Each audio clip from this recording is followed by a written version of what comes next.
Greetings, one and all. Welcome to the Holy Land, Holy Apple, Holy Time. Super Wednesdays here in Tapuach. And we are on the 4th day of the month of Tevet, 5779. Today's class, bring a few seatbelts with you. As usual, we're going to go for a ride here. And we don't have insurance yet here. So bring a few seat belts. Title of today's class is going to be The Best Kept Secret of the Jewish People, the 8th and 9th day of Tevet, which comes out this year, December 16th and 17th. The best kept secret of the Jewish people, the 8th and 9th days of Tevet. Okay. So, before we get into our subject, just a few opening lines. Number one, there's a good Jew that replied that on the comment section on YouTube, he asked a question about last week's class. Super Jew, his name is Gino. I hope I'm pronouncing it correctly. Gino asked the question that he enjoyed the class about Hannah and her 7 sons, but he doesn't understand where the sanctification of God's name is the fact that Hannah and her 7 kids were blown away by the enemies. In his eyes, it seems like it's a desecration of God's name. So where does that stand? Okay, first of all, life many times is like a coin. There's 2 sides of a coin. And life sometimes is a scale, and there are 2 sides of a scale. And you have to make sure that your actions are, you got to be on the right side of the scale to tip the negative side of the scale. So in everything, it's not a perfect world, and everything has its minuses, everything has pluses. You try to do something that's the biggest plus. So, with that said, of course, when Jews are killed by non-Jews, this is a desecration of God's name on a certain level, of course. That Gentiles are able to do such a thing, it's a desecration of God's name. However, these are capital letters. However, we know that the laws of sanctification of God's name, if you remember, we did a few parts, actually we're not finished, about the Pittsburgh 11. Were they considered to be holy martyrs? Did they sanctify God's name? Why? Because we know the classic situations of sanctifying God's name. What does it mean to sanctify God's name? Is when a person is given a choice. You're given a choice either to save your life or to receive physical, financial benefits, or to lose your home, lose your finances, lose your life, and you're given that choice. Now, many times in Jewish history, when people were given a choice, do or die, so there were people, for example, in Spain, Jews in Spain, many of them became what they called Moranos, secret Jews. They converted to Christianity in public, but underneath, in their houses, in secret, they remained Jews. So, why didn't they die? There were many, many Jews, of thousands of Jews, who knows, many more, that decided that they were going to give their lives for Judaism. It's not an easy task. Many people are frightened. In the times of Maimonides, there was a group of Jews in an area of Morocco that they were given the choice to either die or accept Islam. And there was a big question what they should do. And many of that community, they accepted Islam. They were not up to giving up their lives. So people are humans. Most people will do anything. They'll sell their own mother in order to save their own lives. So it's a tremendous victory. It's a tremendous sanctification of God's name. When Jews look in the eyes of the enemy, and the enemy gives them a possibility to save themselves, save their family, save their finances, and a Jew looks them straight in the eye without blinking and says, no way, take my life. You think you're so strong, you have the government is behind you, an empire is behind you, the king is behind you, but we have God, we have Hashem, and I'm not afraid of you. And it's an amazing statement that people are willing to give their lives instead of transgressing commandments, sometimes the smallest, quote unquote, even the smallest of commandments. It says that if the Jews have if the Jews have a custom to go with certain shoelaces, black shoelaces, and then there are decrees that you have to go in a different fashion, you have to go with different shoelaces, because there's a decree against the Jewish people to wear what the Gentiles are wearing. We're talking about shoelaces. One must give up their lives because this is a Jewish custom. And when there's a decree against the Jewish people, we're not talking about a decree against all people, something else. But a decree specifically against the Jewish people that it bothers them that we're going with these shoelaces and they want us to be like them, be like the Gentiles. We choose death over life, over transgressing commandments, even the most simple. The Greeks weren't afraid of anything. One thing that freaked them out with the Jewish people was their willingness to give their lives for Torah, for the commandments. That's what frightened them. That was the only thing that frightened them. The willingness of the Jewish people. They never saw that before. So there's a concept in the Talmud that says when you have a desecration of God's name on one hand and a sanctification of on the other hand, which means an action that has both sides to it, the side with the sanctification of God's name takes precedent over the amount, a certain level of desecration of God's name that goes along with the sacrifice of a person's life, money, finances, family, etc. So, anyways, it was a tremendous sanctification of God's name. Women, children, little kids, just like spit in the face of the law, of the empire, of the mighty empire, the mighty kingdom. Amazing thing. Small, weak people got up in front of them, said, no way, we're not going to do it. It's unbelievable. That's a sanctification of God's name. Okay, second issue I wanted to relate before we get into our great topic today is 2 days ago at an intersection near the settlement of Ofra, which is approximately maybe a half hour, 40 minutes outside of Jerusalem, going north. Their Arabs opened fire on people that were at a bus stop at the Ofra intersection. First of all, there were a tremendous amount of miracles, which I'm not going to get into right now. It's not my point here. The tremendous amount of miracles that were there. There were 7 people that were injured. And a couple, when I say a couple, a husband and wife, that were injured. The wife injured very, very seriously. She was pregnant, 7 months pregnant. They had to immediately C-section the baby out, and the baby is not in the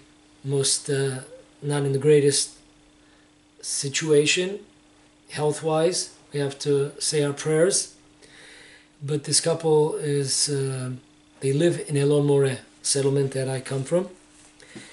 So all attacks hit home, and some, Elon Moreh has a long list. When you come into the synagogue of Elon Moreh, there's a big sign in one of the synagogues over there with names, a lot of names of Jews that have paid the price for the commandment to settle the land of Israel. As it says in the prophets, with fire and blood, Judah was conquered, and with fire and blood, Judah will be liberated. So we went down with fire and blood, and there have been many, many good Jews up till now, unfortunately.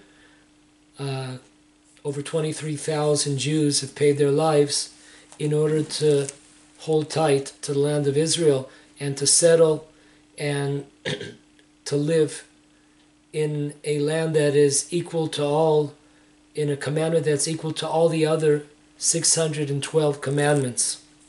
So it's a big honor to live in the land of Israel. So, unfortunately, Elon Moreh, we know the scene. We've been there, done that, unfortunately. But let me tell you one thing I wanted to add here. And this you're not going to hear anywhere else.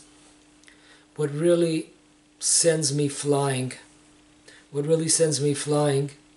is when I hear on the news that they say that X amount of people were injured lightly. The term injured lightly. Let me tell you this. I mean, I don't want to use foul language, so I'm not. But that statement is so disgusting. It's so obscene. There's nothing obscene I could say that would make it as obscene as it really is. Lightly. When I hear that, or an average person, you're sure that the guy tomorrow or the girl tomorrow, she's out there playing tennis or running the marathon. Because, of course, she's lightly. We think of lightly where I happened to cut my finger when I was cutting the salad. That's injured lightly. Or I fell down and I scraped my leg. That's injured lightly. The gall, the chutzpah of the media coming and calling Jews that are injured, calling it light. It's not by chance that they use this language. Everything is to sink in, that it's not so bad. We should be in a situation of an uproar. We should be in a situation, scream out, to demonstrate until Jews are protected. We're not, because the media is lulling to sleep the Jewish community with all their laundered expressions to make it seem not so bad, not to get people hot under the collar, to get people excited.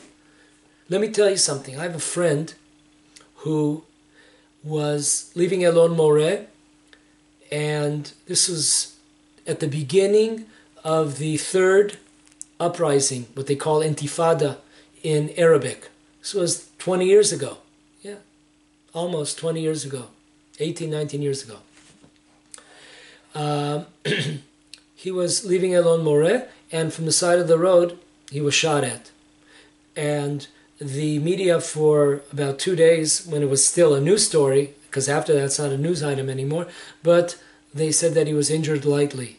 Let me tell you something, folks. 20 years later, fast forward the camera over here, this friend of mine is handicapped. He walks on, he's not able to walk. He walks on crutches, and he's in pain. It's hard for him to sleep at nights 20 years later. This guy is light. This is what you call light? This is disgusting. This is obscene. The pain of a Jew should pain all of us. because we're all one unit. And when my foot hurts, so my body hurts. Or when my hand hurts, so the entire body feels it.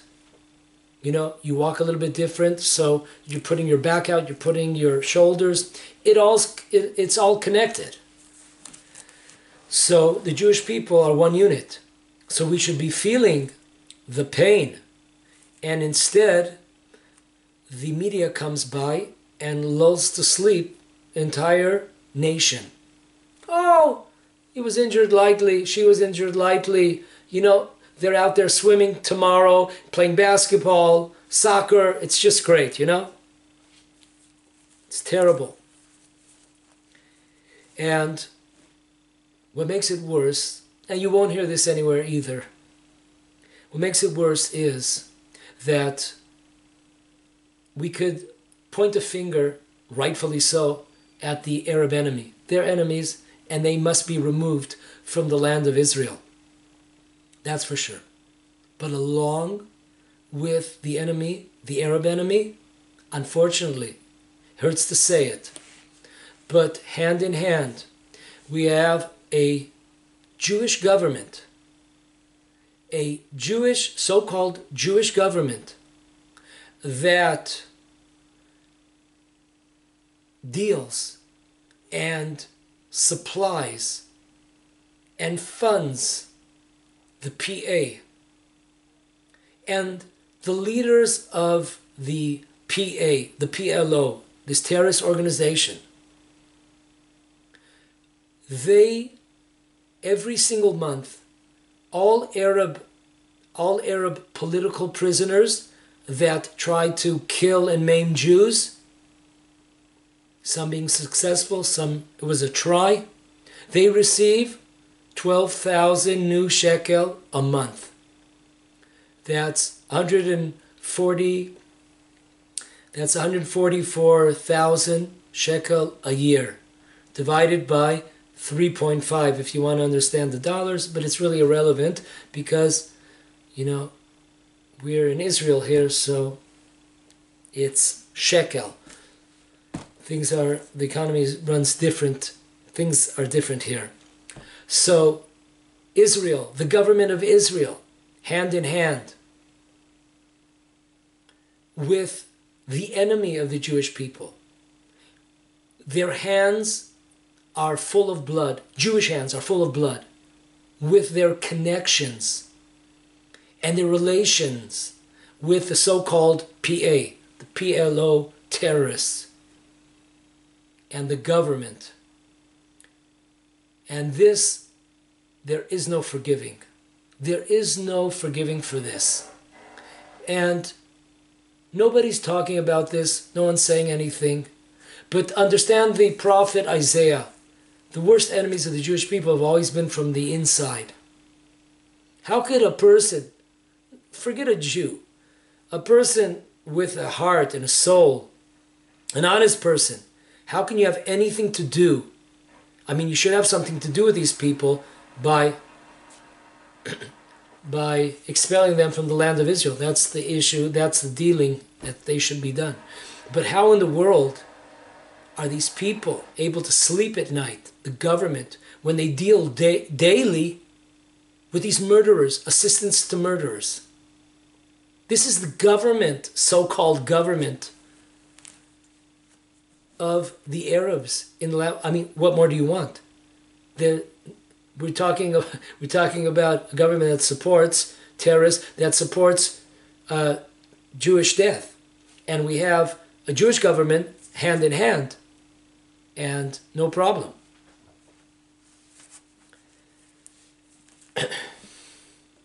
Last point of current events before we get into our subject, God willing, that yesterday or the day before, there was a ceremony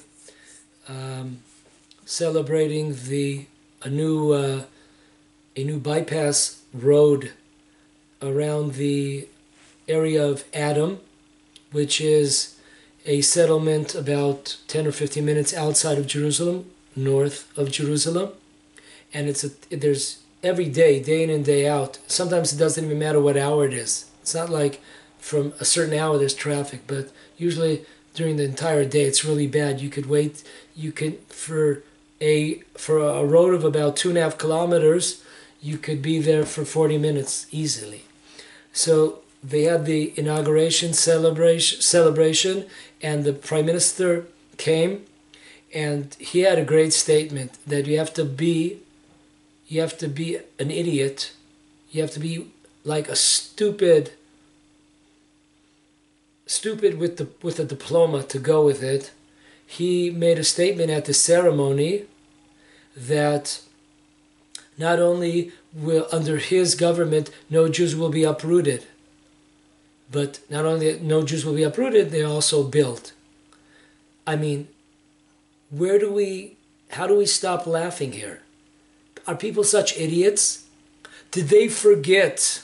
I mean, I'm happy to send the people of Israel, I'm happy to send many of my classes that concentrated on the uprooting of Jewish settlers and Jewish settlements in Judea and Samaria. I'm happy to send them if people have forgotten. Where's Amona? Where's Netiv Avot? Where's the Tapuach West? And the list goes on and on and on. And the gall, and behind this is, you know that in Israel, the smell of elections is right around the corner. So to make such an asinine, false statement, a liar, that we don't uproot Jews, they are the founding fathers of uprooting Jews. In the Sinai Desert 32 years ago, who was the government then? The same government that the Prime Minister heads today. In Gush Katif, who was in charge? The same garbage, recycled garbage, uprooting Jews. They are the founding fathers of uprooting Jews. Can you believe this chutzpah? How could a person look at someone else, look in a camera and say those words, those lying words? So folks, we're surrounded here. We're surrounded by an Arab enemy, and we're surrounded by a government that is also hand in hand with our enemies.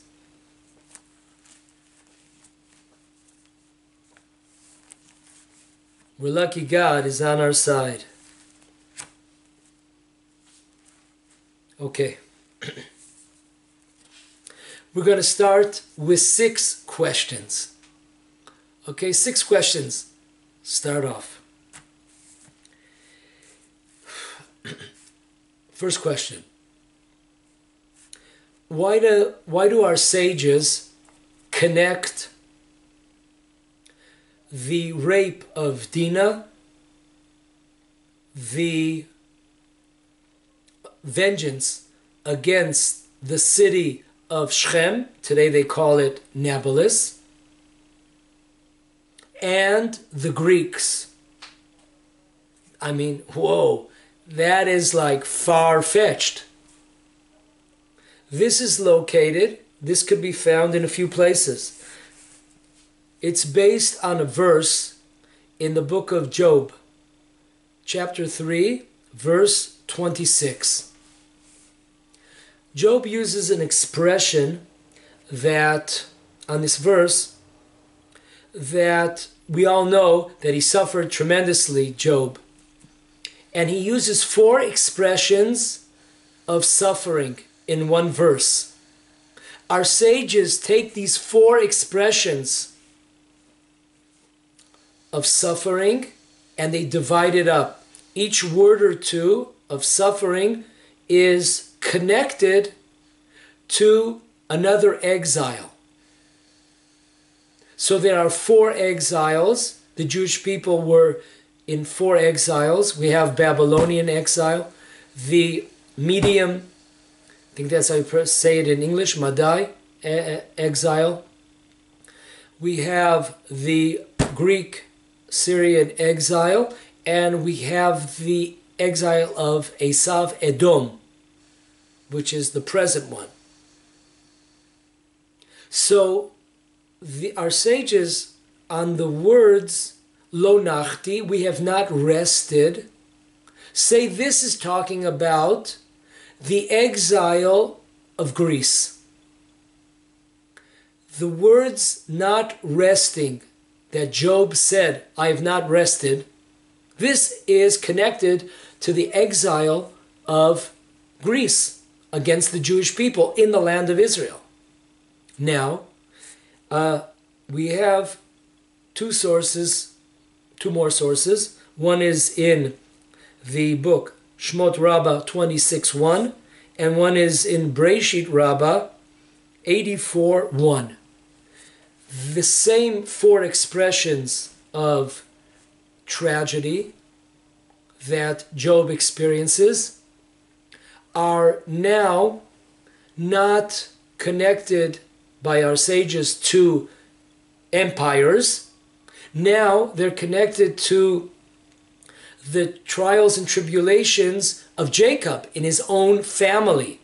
There are four expressions, and there were four major league tragedies that he experienced. Now, it's the same wording, the same verse, Job 3:26, but now it's Jacob's family. And here, the words, I have not rested, speak about what happened to Dina being raped and kidnapped in the city of Shechem, Nablus. So folks, it's an amazing thing.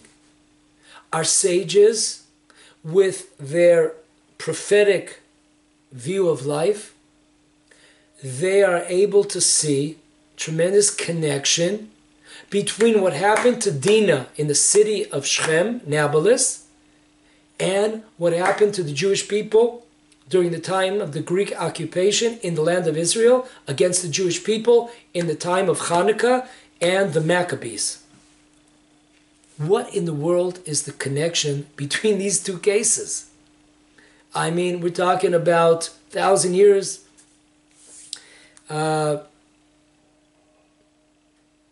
600-700 years that separate the events. So what in the world is going on here? Second question. If you look at a Jewish calendar, you will see something very simple. There's a simple principle here. All Jewish holidays are in 1 month. What do I mean? The holiday of Rosh Hashanah, the beginning of the new year, it is all 2 days, but it's all in the same month of Tishrei. The holiday of Sukkot, it is 7 or 8 days. It is all in the month of Tishrei, 1 month. When you look at the holiday of Passover, it's all the 7 days are in 1 month, the month of Nisan. When you look at the holiday of Shavuot, when the Jewish people received the Torah on Mount Sinai, 3,300 plus years ago, it's 1 day, all in the month of Sivan. All of a sudden, drum roll, do-do-do-do-do, we see by Hanukkah, there's an exception to the rule here. Hanukkah is the only Jewish holiday that is in 2 months. It begins the last week of the month of Kislev, the 9th month, and continues into the 10th month of Tevet, which we are present. There are no other holidays. Now, this is not a coincidence. This is not haphazard. There's something behind this. There's some power of Hanukkah that affects not only the month of Kislev, but it affects also the month of Tevet, which we are now in present. What's the connection between Hanukkah and Kislev and Tevet? That they have to be in both months. We need Hanukkah to be in these 2 months. Why is that? Number 3. Our sages, generally speaking, our sages compare the Jewish people to doves.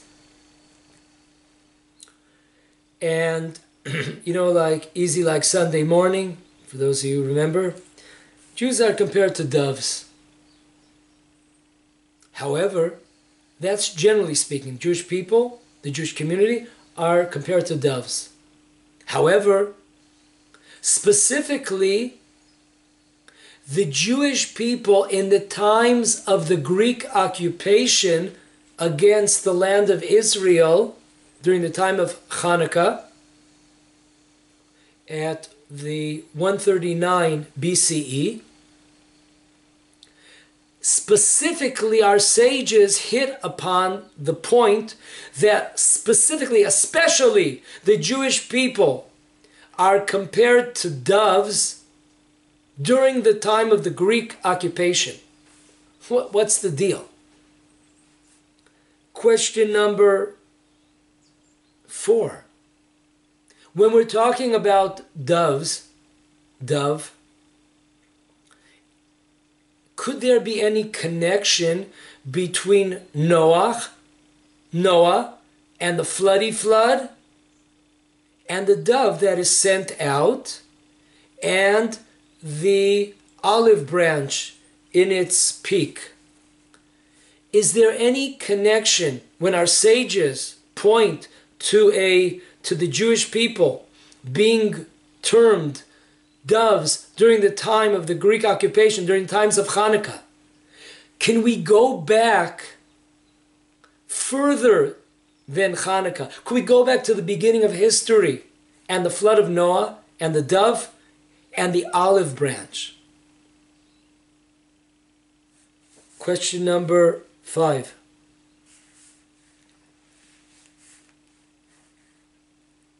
Is there a connection between the holiday of Hanukkah and the 8th and 9th day of Tevet, which is in another 4 and 5 days, December 16th and 17th, if I'm not mistaken?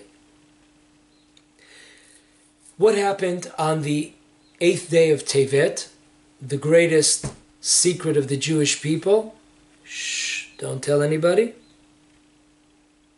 The Septuagint, which means 70 in Greek, was performed. The Greek Empire had 2 basic headquarters. One was in the north of Israel, and one in the south of Israel.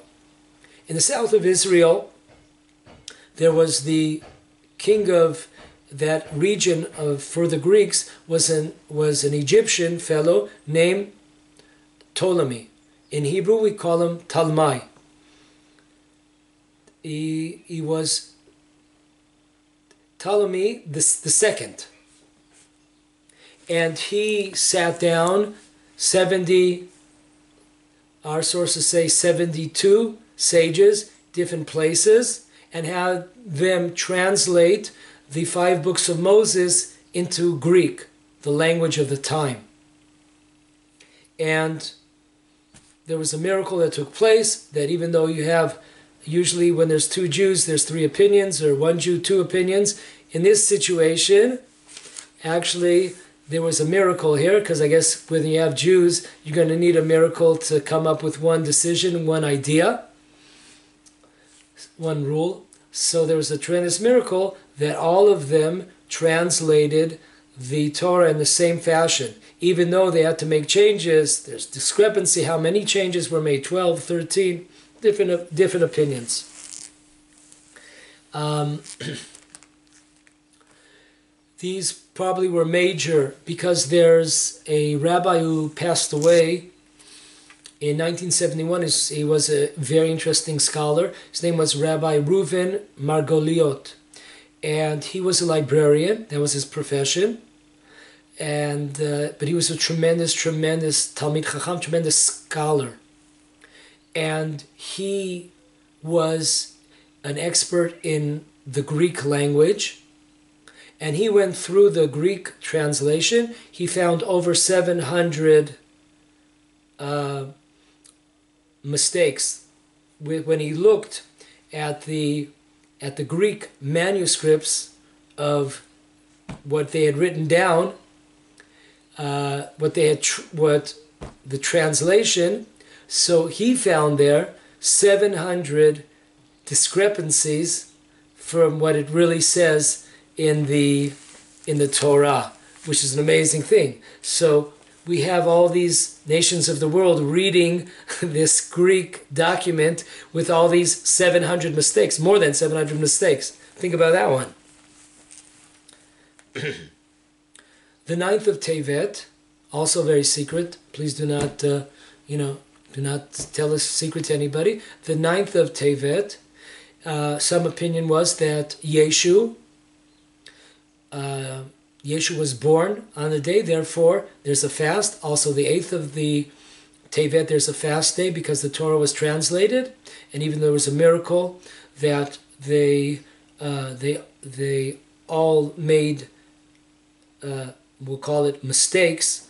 They all had the same mistake on purpose. They wrote things differently in order not to upset the Greeks, so they changed. You had 72 sages changing a lot of the different understanding of the Torah. They all changed the same words. Of course, that's not what the Torah says, but they switched it around. And therefore, on the 8th of Tevet, there's a fast day. It's not an obligatory fast. It's for righteous people or those that feel, a connection. And hopefully after this class, everyone will feel a connection to this 8th day of Tevet and the 9th.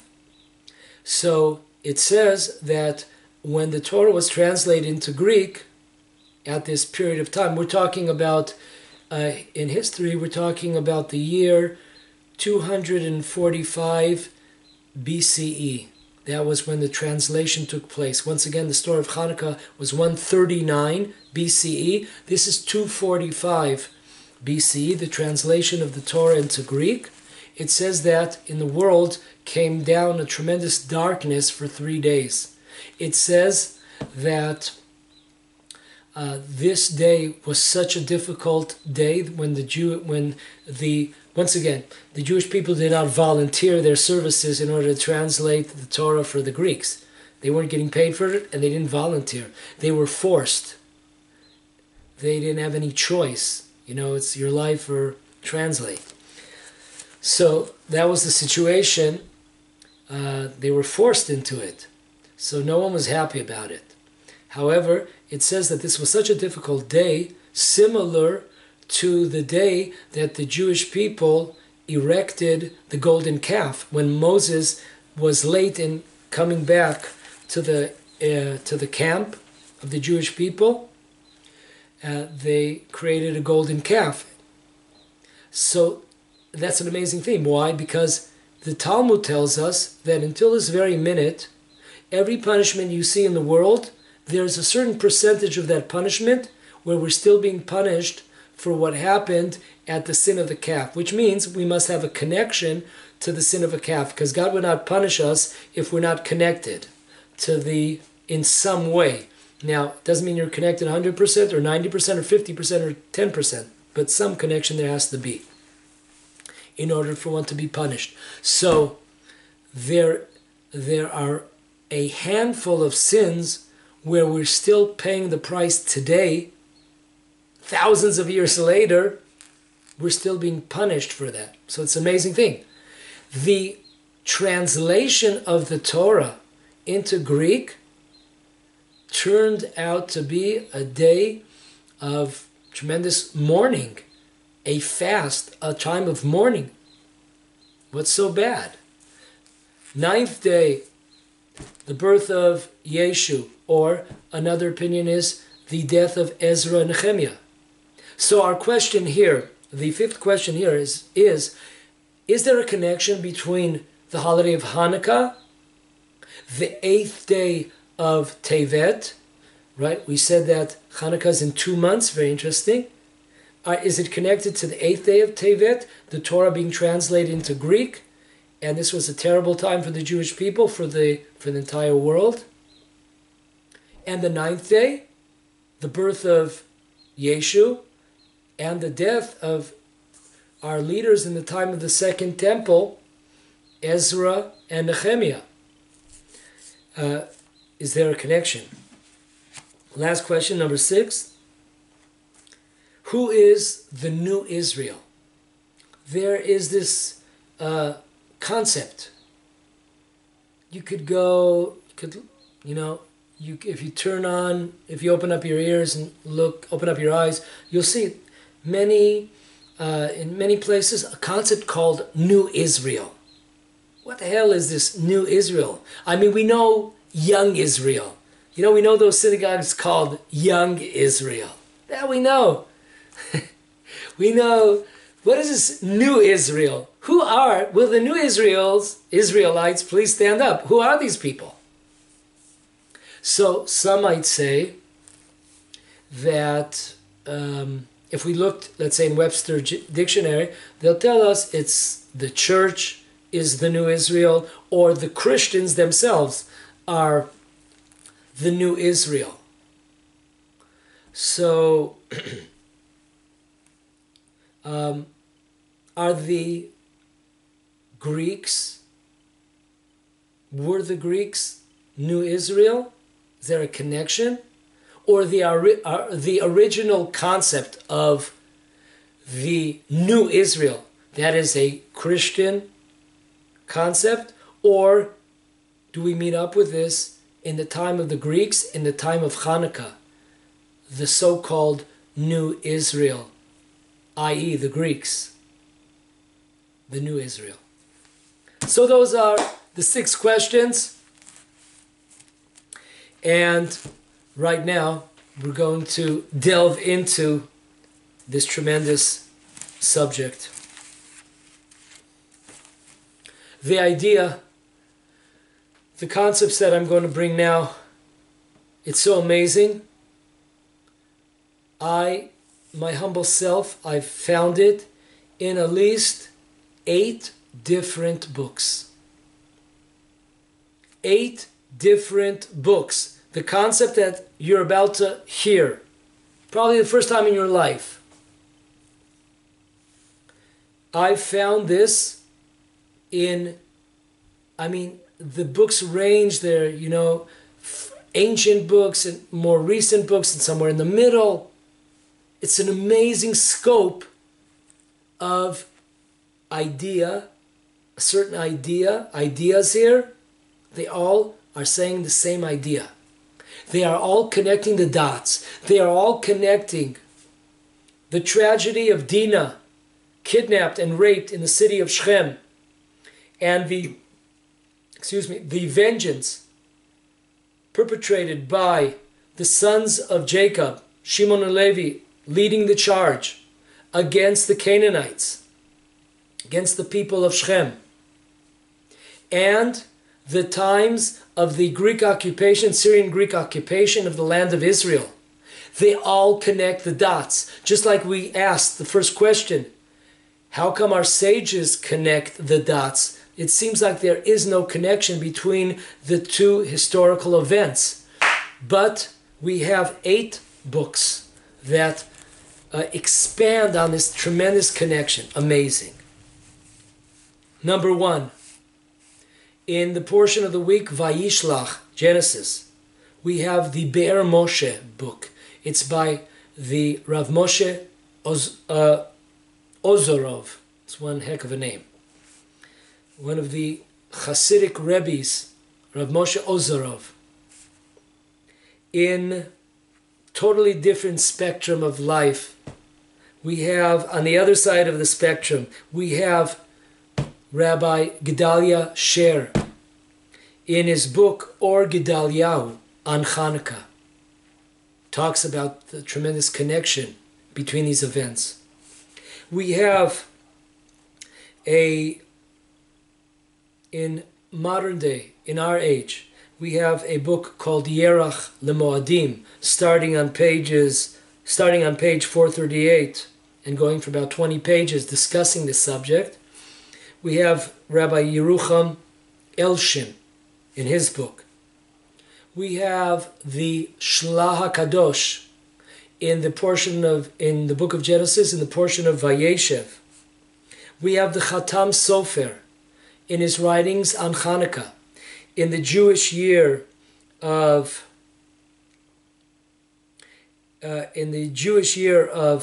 591, or Gentile year 1831.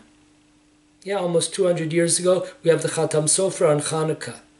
And in that year, he gave a talk about the subject. We have Chesed L'Avraham, the father of the Chida, Rav Chaim Yosef David Azulai. He writes on the portion of Vayishlach about this. We have the book Shem Mishmuel in the year 5674, 1914. In the portion of the week Vayishlach, we have also in the book Bnei Yissaschar by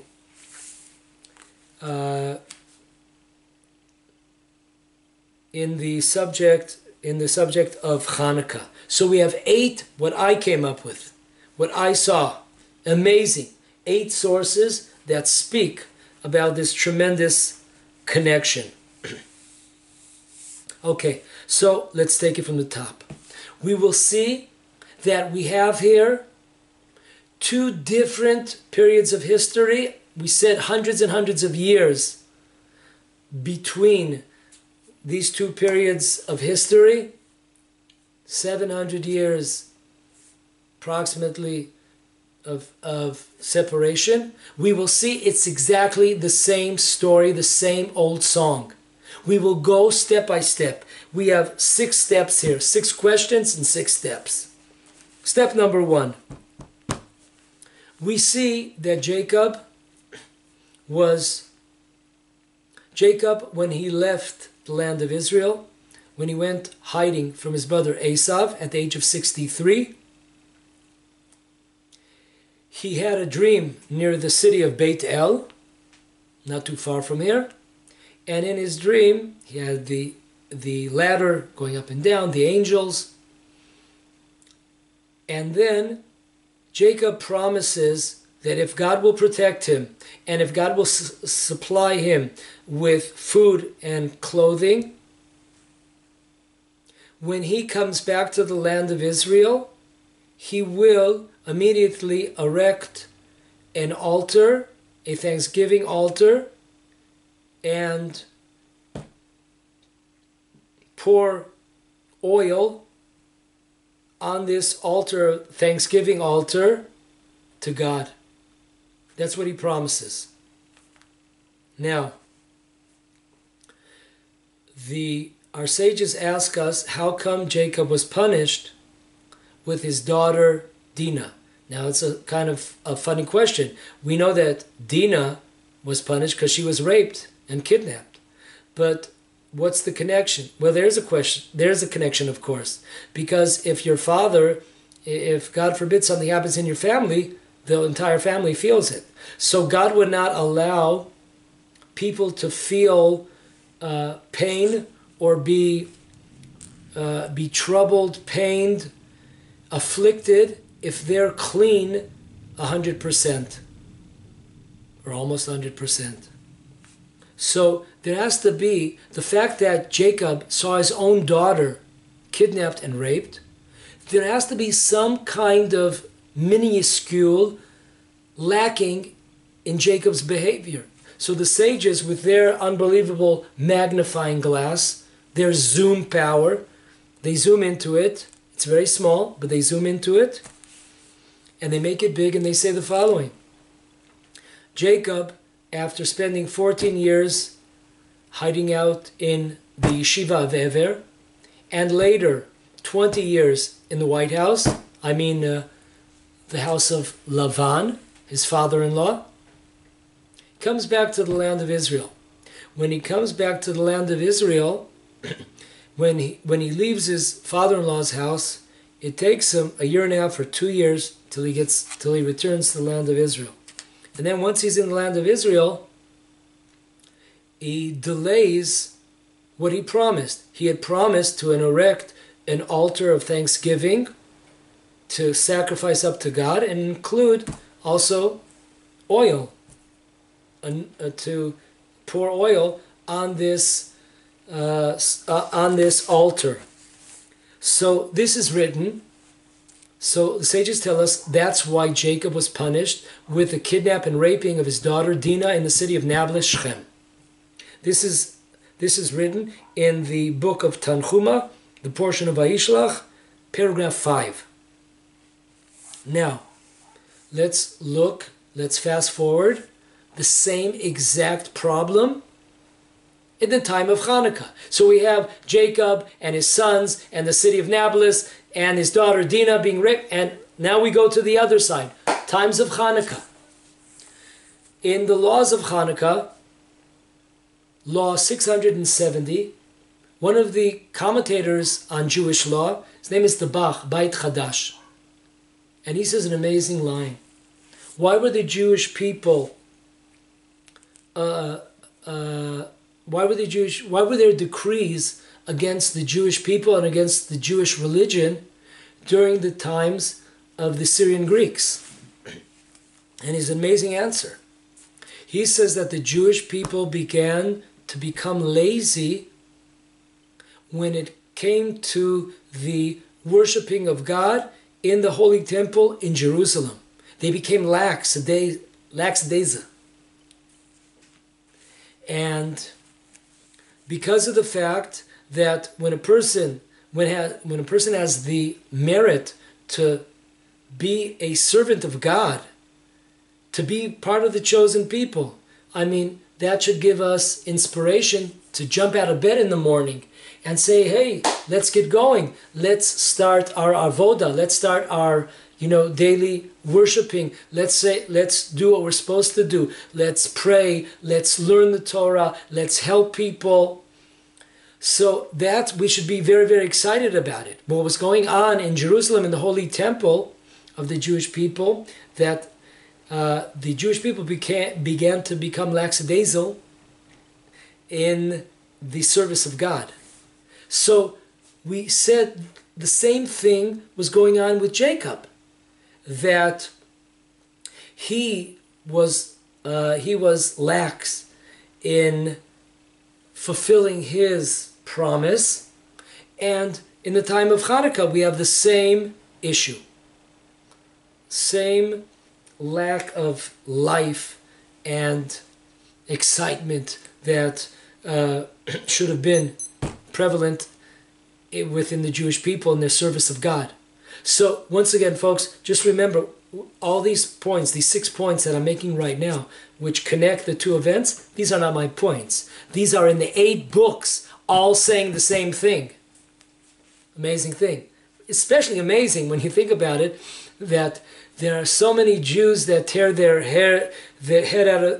hairs out of their head, and talking about, was it right what the Jews did in the city of Nablus, in the city of Shechem, that they destroyed the entire city. It was just the king and his son that were involved. It doesn't seem to be like they should have taken out their frustration on the entire community of Nablus. So there are many heated disputes on whether they were correct or not correct. But here we have, right in our own backyard, we have these tremendous books, we have these tremendous giant sages that are telling us that the success in the time of Hanukkah is due to the actions of Shimon and Levi in the city of Shechem. It's an amazing thing. So we could call a timeout for all these heated disputes, and you could stop pulling out your hair.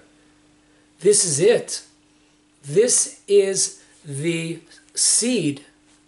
This is the foundation of the holiday of Hanukkah. What happened with the brothers Shimon and Levi, and destroying, avenging what was done to their sister. This was the foundation for the future holiday of Hanukkah, as we will see step by step.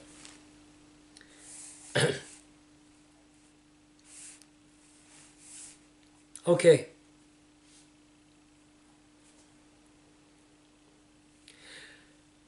included in this step one is the fact that because of the fact that Jacob was lax in his performing what he had promised 22 years before, he was lax in that. So we have a result of Jacob's daughter being profaned, raped, kidnapped. Take the side of the same equation on the Hanukkah side. We have a situation where the Jewish people in the temple, Holy Temple in Jerusalem, are not worshiping God in the right fashion. They're lazy about it. And what happens then? The Maimonides writes in the Laws of Hanukkah an amazing thing. He says that the majority of the decrees against the Jewish people were against the women. So we have Jacob lax in his service in the altar in his day. We have the Jewish people lacking in their service in the temple. We have Dina suffering, woman, and we have especially the Jewish women. How do we see that? We see that by number one, if you look at the decrees, every Jewish bride that was about to get married, so today you have to register, you have to go down usually to various governmental offices and you have to register there. So in the times of Hanukkah, once you register to get married, the Jewish brides would be forced to have relations. They were forced to have relations with various governmental figures in the Syrian Greek Empire, or soldiers. So that was one decree. Second decree was that women were not allowed to go to the purification baths, which means, in other words, that you cannot be together with your husband in private. Number three, against women, was the fact that Jews were not allowed to have doors on their house. It was what they call today open house. Why is that? Because Jewish people are commanded to be modest. And one is not allowed to have relations if there is a lack of modesty in the place where they are. So if a person's in a house and it's modest and there's doors, and that's fine. But when there are no doors in your house, then this was a tremendous, tremendous decree against the Jewish family, continuation of the Jewish people. So we see that according to Maimonides, and we see the decrees, a high portion of the decrees were against the female population. Just like Dina suffered, so also here. Step number two.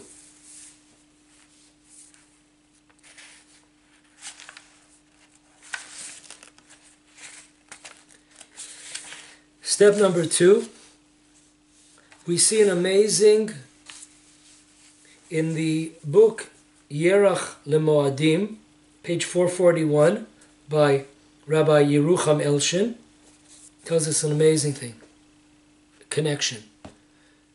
He says, if you look at what was going on during the negotiations between the sons of Jacob, the sons of Jacob, and the Gentiles of the city of Nablus, of Shechem, you will see there that the emperor, or the king, whatever we would like to call them, they come up to the Jewish people and said, listen, we have a great idea. You will give us your daughters for us to marry, and we will give you our daughters, and you marry them. What was the idea? The inhabitants of Nablus, these Canaanites, what was the idea? So Rabbi Elshin hits on the point, he hits the nail on the head. He He says their idea was to assimilate the Jewish people, to mix them with the Canaanite population. And therefore, that would be the end of the Jewish people, a chosen, separate people. That was the idea. The idea was to, not only did they kidnap and rape the daughter of Jacob, Dina, but the whole idea was to assimilate the Jewish population, and especially the female population. And then he brings down that this was exactly the same idea, cause and effect, in the times of Hanukkah and the times of the Syrian Greeks.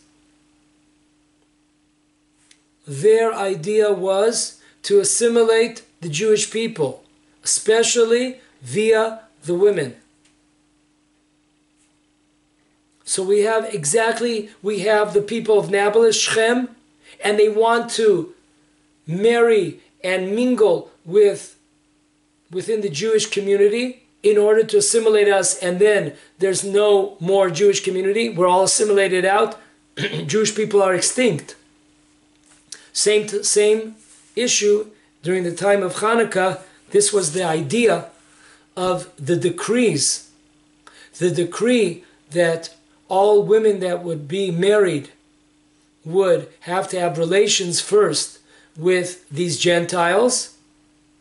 The decrees not being able to go to the purification baths. The decrees against doors in your home. This is all a plan. It was a master plan by the Greeks to assimilate the Jewish people, intermarry, and then there's nothing left, there's nothing special, there's nothing chosen about the Jewish people. They are the same as everyone else. So, folks, we're on step 2 here. We'll call it a class, God willing. Come back next week. And let me tell you, I know that if you do the math, next week we're after the 8th and 9th of the month of Tevet, December 16th and 17th. But the lessons here are so appropriate for today, what's happening within the Jewish people, with our relations with the non-Jewish world. It's the same ideas are prevalent today. It's happening again today. So don't feel like, oh, it already passed. It's not news. It is news, unfortunately. It's in our times, and right, it's happening all over the place, in Israel, outside the land of Israel. The attempted assimilation of the Jewish people. So, God willing, we'll see you next week. Have a great week. We should hear some good news.